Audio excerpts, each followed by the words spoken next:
Selamat pagi, selamat tahun baru buat kita semua. Bersyukur kita masih diberi kesempatan oleh Allah untuk bersekutu dalam firman Allah. Mari kita berdoa terlebih dahulu. Bapa di dalam sorga, kami betul-betul bersyukur Allah terus memberi kepada kami firman Allah di mana kami boleh dibangun di atasnya.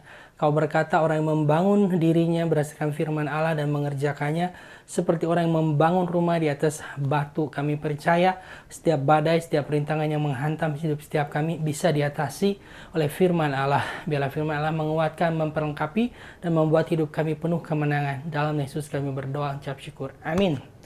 Selamat pagi saudaraku, bersyukur kita bisa kembali berjumpa dengan firman Allah.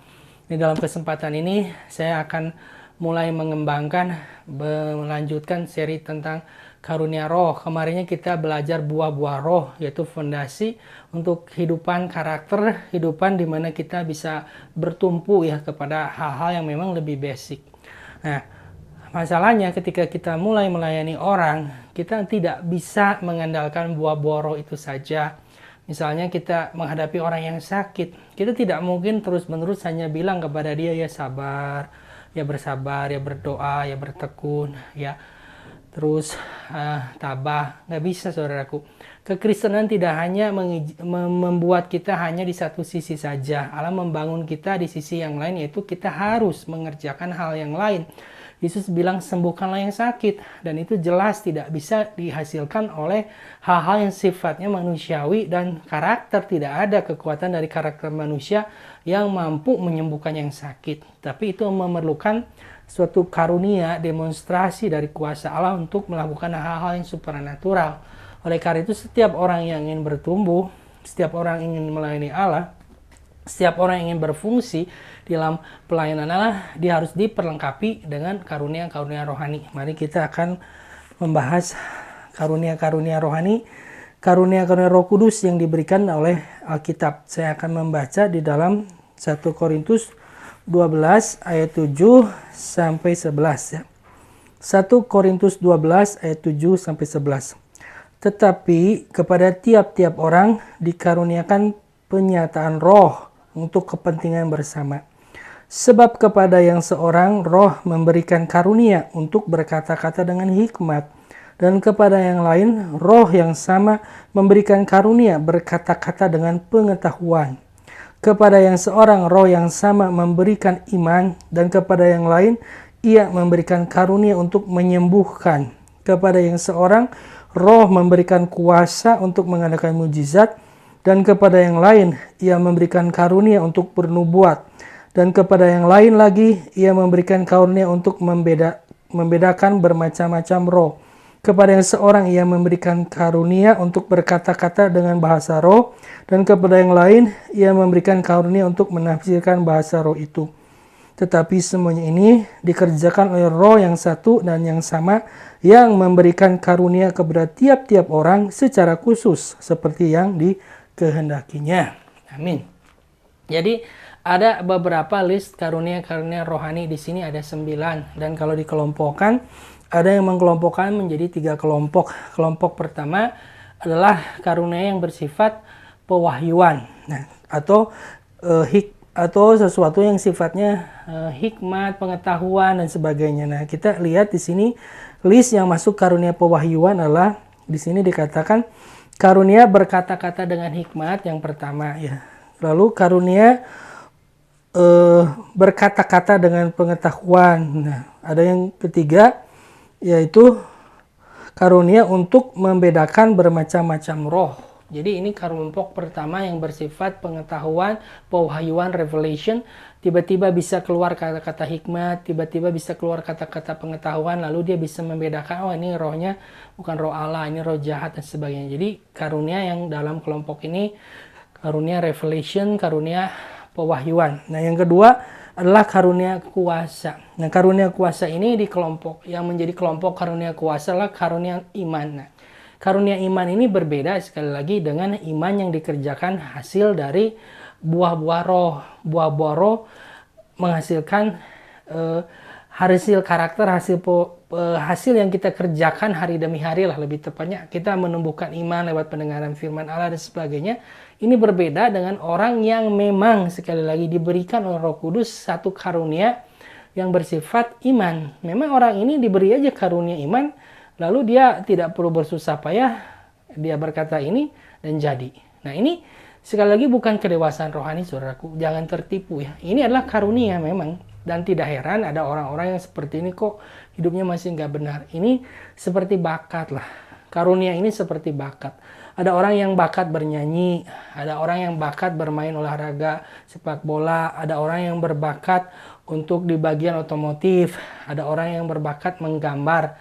Ini tidak berkorelasi dengan hidup mereka yang benar atau yang salah, dalam artian moralnya baik atau tidak baik. Bakat mereka tidak hilang kan, karena mereka punya bakat dalam sektor itu. Orang yang bisa menyanyi kan tidak selalu memuji Allah, bisa saja menggunakan kemampuan menyanyinya membuat lagu-lagu yang malah memuja setan, padahal dia berbakat dalam bidang bernyanyi. Nah, yang dimaksud dengan karunia ini sekali lagi adalah seperti bakat. Nah, jadi karunia yang masuk kelompok karunia kuasa adalah karunia iman. Lalu dia juga punya karunia menyembuhkan, lalu punya karunia mujizat. Menyembuhkan dan mujizat agak sedikit beda ya. Kalau mujizat bisa harus terjadi langsung, kalau kesembuhan bisa langsung, bisa bertahap. Tapi kalau mujizat langsung orang bisa lihat mujizatnya apa. Jadi ada karunia iman, karunia menyembuhkan, dan karunia mujizat masuk dalam karunia kuasa. Nah, yang ketiga adalah karunia perkataan. Perkataan ini vokal, ketika dia berbicara, dia bisa melakukan ya hal seperti ini. Di sini dikatakan ya, berkata-kata dengan bahasa roh, menafsirkan bahasa roh, dan juga bernubuat ya. Jadi bisa berbahasa roh, menafsirkan bahasa roh, dan bisa bernubuat. Ini adalah karunia dalam kelompok perkataan vokal. Nah, jadi ada orang-orang yang di sana dan dikatakan sebagaimana roh itu memberikan kepada tiap-tiap orang. Bisakah satu orang melebihi dari satu karunia? Ya tentu saja bisa. Ada orang yang lebih dari satu bakat, ya ada. Memang ada yang menonjolnya. Nah, dalam hal ini juga sama, ada orang-orang menonjol dalam karunia tertentu. Jadi ini adalah list dari karunia-karunia roh yang diberikan oleh Alkitab, yaitu ada 9. Nah, saudaraku, beberapa hal yang harus dilihat dari fakta-fakta mengenai karunia roh ini yang harus kita ingat. Yang pertama, satu, ini sama sekali bukan hasil kesalehan orang. Ini bukan hasil kerja kerasnya. Ini bukan hasil dia hebat dan sebagainya. Ini mutlak karunia, mutlak anugerah. Namanya juga karunia ya, grace. Mutlak adalah pemberian Allah. Memang dia harus berdoa, memang dia harus meminta kepada Allah, memang dia harus memohonkan. Tapi sekali lagi bukan karena pencapaiannya maka dia diberikan karunia tersebut, bukan. Karunia diberikan berdasarkan akal budi Allah sendiri, hikmat Allah yang mengerti bahwa orang ini diberi karunia ini. Sekali lagi itu penentuannya Allah. Kita bisa berdoa, kita bisa memohon, seperti dikatakan orang yang berbahasa roh biarlah berdoa supaya memberikan dia juga karunia untuk menafsirkannya. Jadi tugas kita berdoa. Tetapi sekali lagi Allah lah yang akan memberikan karunia ini kepada tiap-tiap orang. Yang pertama, dia adalah anugerah pemberian Allah. Yang kedua, ini diberikan kepada tiap-tiap orang. Jadi setiap orang percayalah bahwa Allah menginginkan semua kita ini memiliki karunia ini. Mungkin satu, mungkin dua, tapi percayalah Allah menginginkan saudara memiliki karunia roh. Saudara harus berdoa, Tuhan berikanlah kepadaku karunia yang memang Engkau inginkan aku miliki. Dan ini tidak dibatasi oleh kelompok-kelompok tertentu. Memang ini lebih identik dengan kelompok Kristen karismatik. Tapi saudara bisa lihat kan, bahkan di gereja Katolik pun ada Katolik karismatik, yaitu di Katolik juga ada manifestasi dari karunia-karunia roh. Di sana ada berbahasa roh, di sana ada bernubuat, mungkin di sana juga ada yang melakukan mujizat. Jadi ini tidak dibatasi oleh kelompok-kelompok tertentu, bahkan oleh denominasi yang mengatakan mujizat sudah berakhir. Di antara mereka tuh masih ada orang-orang yang memiliki karunia-karunia seperti ini. Jadi artinya diberikan kepada tiap-tiap orang, asalkan orang itu mau memintanya. Itu yang kedua. Nah, yang ketiga, ini adalah suatu penyataan Roh Kudus. Artinya adalah Roh Kudus bisa disingkapkan lewat karunia-karunia ini yang kasat mata, yang bisa dilihat mata. Jadi Roh Kudus tidak terlihat, orang dunia tidak mengenal Roh Kudus, kita tidak bisa melihat Roh Kudus. Tetapi ketika orang melakukan karunia-karunia ini menyatakan Roh Kudus. Ya mungkin yang sederhana lah, ketika saya berbahasa roh, tentu saja ya ini siapa yang melakukannya, ya tentu saya, tapi sumbernya kan bukan karena saya les bahasa dan sebagainya, misalnya seperti berbahasa roh rabantre koro alamashi kreabator keste mardole kenama anor kosti krama harkosti aka rabonte kela arkoliastaka. Ini kan jelas bukan hasil saya belajar les dan sebagainya. Siapa yang memberikan kemampuan untuk berkata-kata dengan bahasa ini? Ya Roh Kudus. Ketika saya berkata-kata dengan bahasa roh, dikatakan bukti tanda buat orang-orang yang tidak beriman, orang-orang yang belum mengenal Allah, kan heran kok bisa ngomong hal seperti itu. Inilah cara kepada dunia menyatakan bahwa Roh Kudus itu ada dan hidup. Buktinya adalah karunia-karunia yang dinyatakan kepada mereka. Dan salah satu karunia yang dibutuhkan oleh orang-orang yang tidak mengenal Allah adalah karunia kesembuhan, saudaraku. Pemberitaan Injil yang disertai kesembuhan ilahi adalah pemberitaan Injil yang lebih berkuasa, berbobot, dan orang mau tidak mau melihat bahwa Yesus itu hidup kan. Karena kan ada kesembuhan yang dilakukan. Jadi milikilah, mintalah karunia-karunia ini kepada Allah, dan biarlah Allah memberikan kepada kita karunia-karunia yang memang sekali lagi Allah izinkan. Nah, lalu karunia kesembuhan ini, apakah orang yang tidak punya karunia kesembuhan tidak bisa berdoa untuk kesembuhannya? Bisa saja mengerjakan iman, tetapi seperti bakat, bisa saja saya menggambar, bisa, tapi orang yang berbakat menggambar ya pasti hasilnya jauh lebih bagus dan lebih mudah melakukannya. Kita bisa bernyanyi, tapi orang yang berbakat dalam bernyanyi ya tentu hasilnya lebih baik gitu. Nah itu bukan sekali lagi kematangan rohani, tapi itu lebih kepada ya apa karunia bakat yang Allah berikan kepada orang ini untuk mengerjakan sesuatu di dalam ladang Allah. Biarlah dia meminta dan mengerjakan hal itu. Yang keempat, sifatnya harus super alami, yaitu di atas kemampuan manusia, bukan karena hasil belajar, bukan karena hasil kepintaran, ya, tapi memang super alami di atas kemampuan manusia. Seperti memampukan orang melakukan mujizat, ya sudah di atas kemampuan manusia. Seperti berbahasa roh kan, ini bahasa tidak dipelajari kok bisa langsung dikatakan gitu. Nah ini kan di atas yang alami.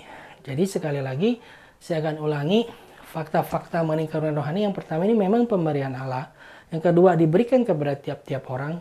Yang ketiga ini harus adalah wujud penyataan Roh Kudus di dalam alam dunia ini. Bahwa Roh Kudus itu hadir lewat karunia-karunia yang dinyatakan. Yang keempat, bahwa ini memang super alami di atas kemampuan manusia. Beyond, maksudnya nggak masuk di akal. Di atas itu semua sifat dari karunia-karunia rohani sekali lagi. Ada karunia-karunia yang lain, karunia memimpin dan sebagainya. Tapi yang dimaksud karunia roh harus yang super alami, yang memang di atas kemampuan manusia. Nah, lalu untuk apa Allah memberi karunia ini? Nah, ini yang saya akan tekankan. Yang pertama, ini untuk menunjukkan kepada gereja, kepada dunia, bahwa Allah itu memang berkuasa, saudaraku, atas gerejanya, atas dunia ini, atas gerejanya terutama, yaitu dengan demonstrasi kuasa ini menyatakan Allah itu hadir kan. Bahwa ini bukan dilakukan oleh manusia. Kalau tidak, gereja itu murni ya dikerjakan oleh logika, murni dikerjakan oleh organisasi, murni dilakukan oleh kepintaran manusia, jiwa dan sebagainya.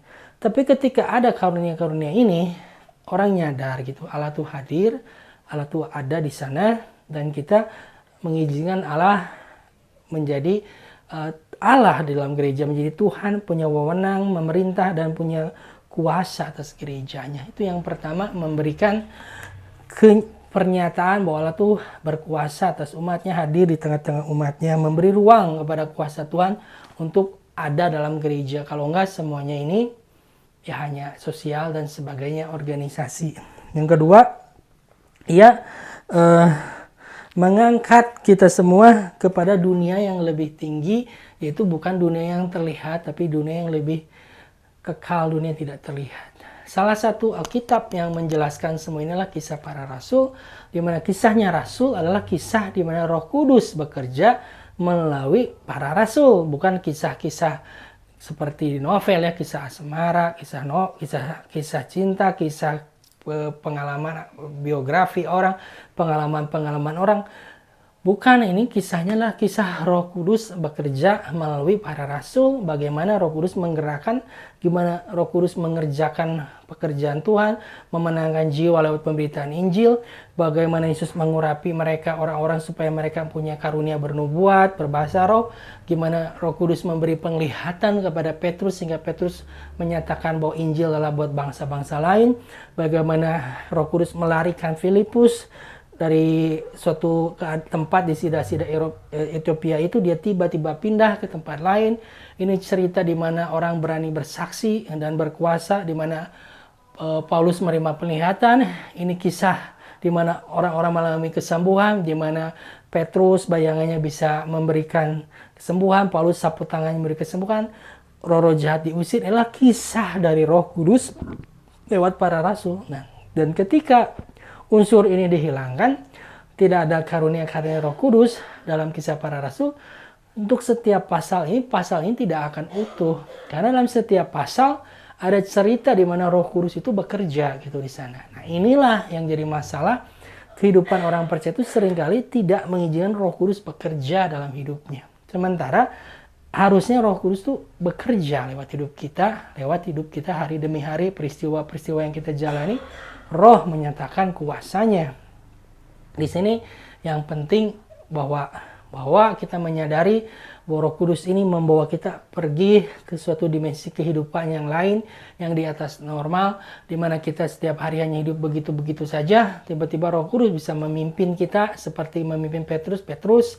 Nanti ada orang yang datang mencarimu, pergi bersama orang ini, bersaksi menurut Tuhan, yaitu kepada Cornelius. Nah, hidup-hidup seperti ini kan bukan dirancang oleh manusia ya, tapi memang Roh Kudus yang mendorong orang untuk mengerjakan hal-hal yang selama ini dia nggak pikir gitu. Lalu penglihatan-penglihatan kepada Paulus, ada orang yang memanggil-manggil kemari, oh berarti Tuhan memimpin kami untuk pergi ke Makedonia katanya. Jadi ada pengalaman-pengalaman dalam hidup kita yang memang sekali lagi bukan kita yang rancang, bukan kita lalai, tapi ada intervensi di mana kita memberi ruang Roh Kudus boleh menuntun hidup kita. Kalau kamu penuh oleh Roh Kudus, biarlah hidupmu pun dipimpin oleh Roh Kudus. Langkah-langkah hidup kita, kemana kita pergi, kemana harus berada, apa yang kita lakukan, biarlah Roh itu menuntun kita, harus apa yang saya lakukan. Nah, Roh Kuduslah yang memampukan kita bisa mengerjakan hal-hal seperti ini, saudaraku. Nah, yang ketiga, fungsinya adalah untuk meneguhkan kesaksian akan Yesus Kristus lewat karunia-karunia yang dinyatakan bahwa Yesus Kristus itu benar. Yesus itu karyanya benar. Kesaksian mengenai Yesus itu dikuatkan lewat karunia-karunia ini. Saya akan membaca dalam 1 Korintus 1 ayat 4-8. 1 Korintus 1 ayat 4-8. Aku senantiasa mengucap syukur kepada Allahku karena kamu atas kasih karunia Allah yang dianugerahkannya kepada kamu dalam Kristus Yesus. Sebab di dalam Dia kamu telah menjadi kaya dalam segala hal. Kamu telah menjadi kaya dalam segala macam perkataan dan segala macam pengetahuan. Ya, ini karunia perkataan, karunia pengetahuan. Sesuai dengan kesaksian tentang Kristus yang telah diteguhkan di antara kamu. Demikianlah kamu tidak kekurangan dalam suatu karunia pun. Kamu tidak kekurangannya dalam suatu karunia pun. Sementara kamu menantikan penyataan Tuhan kita Yesus Kristus.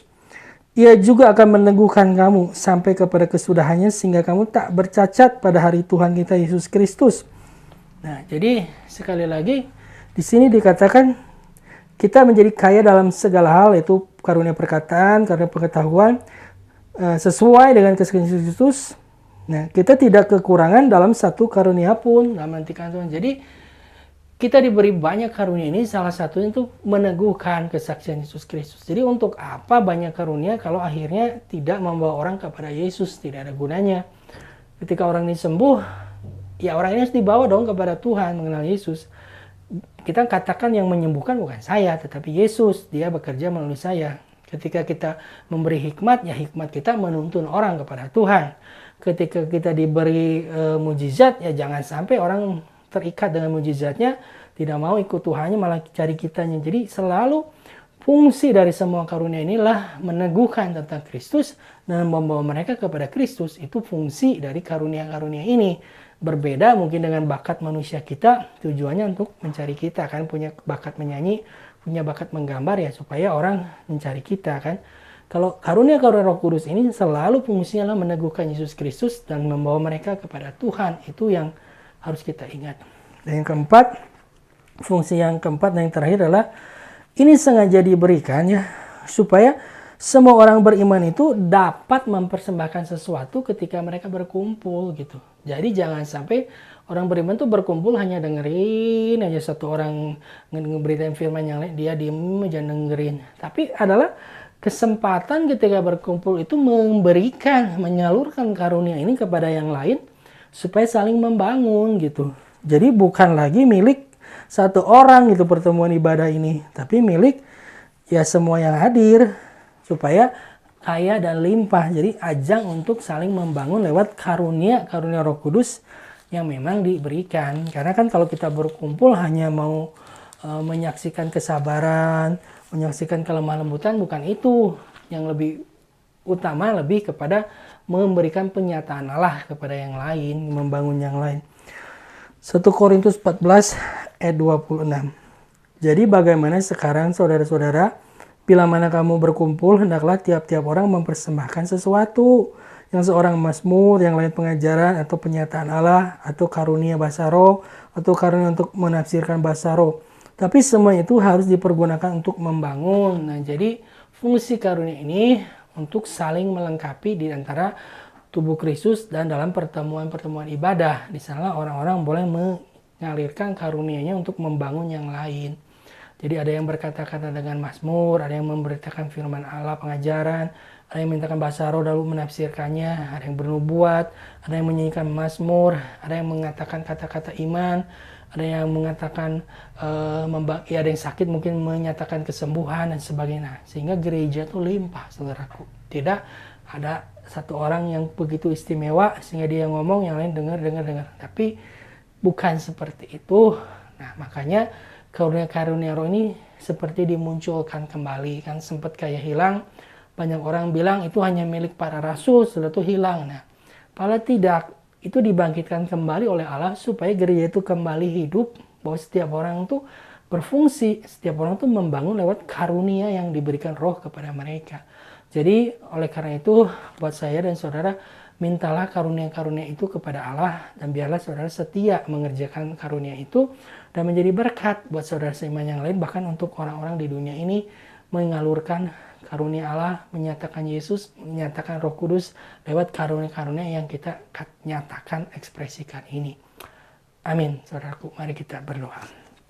Bapa, kami bersyukur bahwa Engkau memperhatikan kami, Engkau memperlengkapi kami dengan karunia-karunia roh. Oleh karena itu biarlah setiap orang, kepada tiap-tiap orang diberikanlah karunia sesuai dengan hikmat, akal budi roh itu yang sama, supaya setiap kami boleh saling membangun satu dengan yang lainnya, mengapresiasi pertemuan yang ada dengan mengalirkan karunia-karunia yang Allah berikan kepada masing-masing kami. Kami juga mau menggunakannya untuk menunjukkan kepada dunia Allah hadir di tengah-tengah kami, meneguhkan kesaksian akan Yesus Kristus, dan membawa kami hidup tidak hanya dalam dunia yang kami lihat materi ini, tapi dalam satu level dunia yang lebih tinggi, di mana Roh Kudus menjadi Tuhan dan memimpin setiap tindakan kami, langkah-langkah yang harus kami tempuh dipimpin Roh ini. Tuhan, biarlah karunia-karunia ini semakin berkembang di antara jemaat ini, di antara gereja. Tuhan, biarlah dimanapun persekutuan itu ada, dimanapun orang-orang berkumpul, di sana karunia-karunia Roh dinyatakan. Tapi biarlah ada kedewasaan, ada ketertiban, supaya keadaan yang ada bukan menimbulkan hal-hal yang memalukan, tapi membangun satu dengan yang lain. Bila sekali gereja dipulihkan, kebenaran dipulihkan, dan karunia-karunia rohani kembali dinyatakan di tengah jemaat-jemaat, bermuncullah karunia-karunia itu mengekspresikan roh dalam hidup setiap masing-masing, menyatakan karunia kuasanya ini. Demi nama Yesus yang hidup, kami berdoa, kami mengucap syukur. Amin. Saudaraku, Tuhan berkati kita semua. Amin.